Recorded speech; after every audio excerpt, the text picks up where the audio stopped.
Kumusta mga kaparokya? Ito nga pala yung bininhi natin ang nakaraan.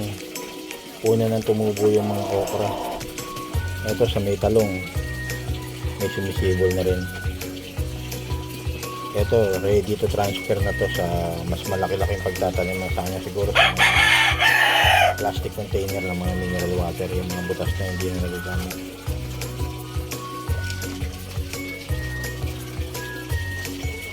Parokya, habang inaantay natin sumibol yung mga ibang mga itatransfer natin, pasyal ko muna kayo dito sa munting chiko namin. Sa likod bahay lang ito mga parokya. Hilig ko talaga ang pagtatanim mga kaparokya. Umakyat na ako sa bubong para mas maabot ko siya. Hindi ko naman siya pipitasin lahat, pipitasin ko lang yung mga malalaki, kasi yung mga maliliit niyan sakto yan, dagdag bilog sa pagdating ng ng New Year. Tara mga parokya.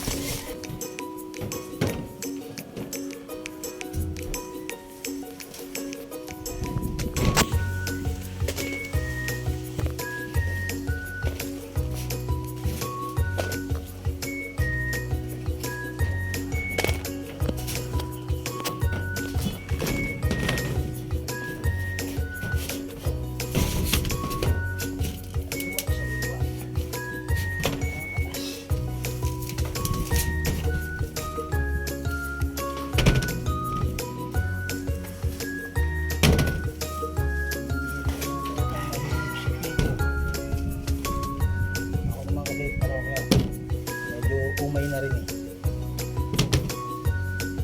i-share natin.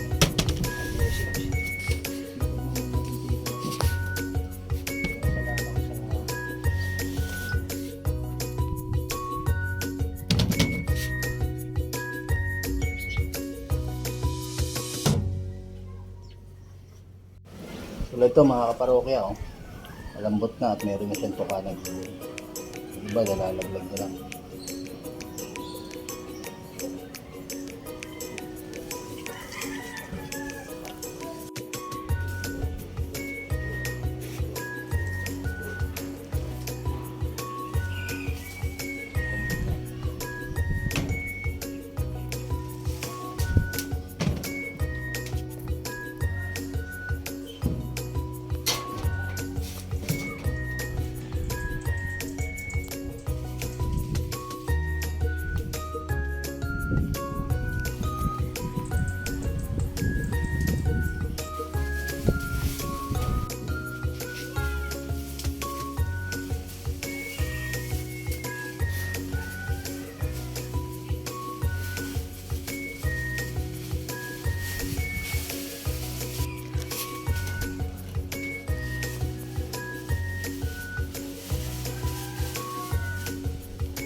Mga kalakal ng ani natin, hindi ko kinuha lahat para sa New Year. Meron pang magamit sa lamesa at saka marami din mabigyan ng mga kapitbahay. Tulad ito, mga pamimigay ko sa mga tropa ng kapitbahay. Karamihan dyan mga parokya, mga hinog na, mga hinog sa puno.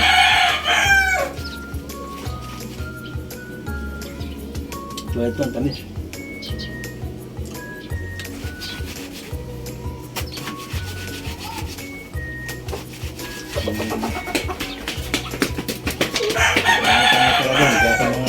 Hindi man mabibigyan yun. Kung napitas ko kayo naman, PM lang mga kaparokya. Thank you for watching.